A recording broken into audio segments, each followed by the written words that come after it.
Hi ඔයාලා හැමෝටම. ඉතින් මං අද හිතුවා මම දන්න ඔයාලටත් වැදගත් වෙයි කියලා හිතෙන දෙයක් ගැන පුංචි වීඩියෝ එකක් කරන්න ඕනි කියලා. ඉතින් සමහර විට මේක ඔයාලා දන්නවත් ඇති. සමහර අය දන්නේ නැතුව ඇති. ඒ හැමෝටම වෙනුවෙන් මම මේ වීඩියෝ එක කරන්නේ. මෙන්න මේක. cooling gel patch. ඉතින් මේක පුංචි බබාලා ඉන්න ඔයාලට වැදගත් වෙයි. මට ගොඩක් වුමනා වුණා මේක. අපි දැන් බබාලට උණ ගැනුනහම විනා කිරි චුට්ටකුයි වතුරයි එතකොට ඕඩි කලොන් ටිකකුයි දාලා තෙමලා අර රෙදි පාංකඩයක් වගේ එකක් ඔලුවට දානවනේ. ඉතින් ගොඩක් බබාලා උණ ගැනිලා ඉන්නකොට ඔය සීතලට ටිකක් කැමති අකමැතිනේ. ඉතින් අපේ මගේ ලොකු දුවත් එහෙමයි.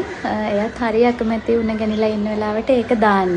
එතකොට මං ෂොප් එකකට ගිය වෙලාවේ මම දැක්ක මෙන්න මේක. ඊට පස්සේ මම මේක අරගෙන ඇවිල්ලා එයාට මේක දාලා බැලුවා උණ ගැනුන වෙලාවට. ඉතින් මේක පැය 8ක් තියන්න පුළුවන්. එක දිගට මේක පැය 8ක් තියන්න පුළුවන්. ඉතින් එතකොට අර අපිට සැරෙන් සැරේ අර තෙම නලලේ තියෙන මේව එකේ කරන්න ඕනේ නැහැ. එතකොට මේක දාලා තිබ්බහම යාළගේ ඔලුවට අර ඒකෙන් ලැබෙන දේම වෙන්නේ නැති කියන්නේ මේක හරි සනීපයි. ජෙල් එකක් වගේ තියෙන්නේ. එන්න මේ විදිහට මේ ජෙල් එකක් වගේ මේකේ තියෙන්නේ. මේක මෙහෙම නලලට දැම්මහම මේ හරි සනීපෙට බබා ඉන්නවා. යාළගේ ඔලුව රෙදෙන එක මම හිතන්නේ අඩු වෙනවා කියලා. ටිකක් අපේ බබා හරි කැමති උණ ගැල්ලා ඉන්න වෙලාවට මේක දානවට.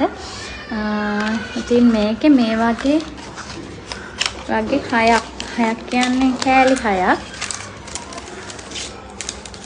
මෙන්න මේ විදිහට දාපු 3ක් තියෙනවා. මේක ඇතුලේ දෙක තියෙනවා. එකක දෙකක් තියෙනවා. එතකොට කෑලි 6ක් තමයි තියෙන්නේ. මේක දාලා තියෙනවා මේ 6 කියලා. ඒ වගේම මේක වුණා රුපියල් 850ක්. ඉතින් ඔයාලත් මේක අරගෙන බලන්න. මම හිතන්නේ ෆාමසි වලත් ඇති.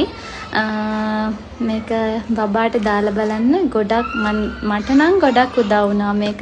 මගේ බබා අර විදිහට සැරින් සැරේ අර මේක දාලා ආයෙ අයින් කරලා ආයෙ දානවට උණ ගැනීමදී පොඩ්ඩක්වත් කැමති නෑ. හොඳටම අඬනවා ඒක දානකොටම. හැබැයි මේක දැම්මහම එයාගේ පාඩුවේ උණ අඩු වුණත් එයා සෙල්ලම් කර කර පාඩුවේ ඉන්නවා. උණ ගැනිලා තියෙනකොටත් එයා ඒක දාගෙන ඉන්නවා. මං හිතන්නේ එයාට ඒක ගොඩක් මේ ලොකු පහසුවක් වෙන්නේ නැති.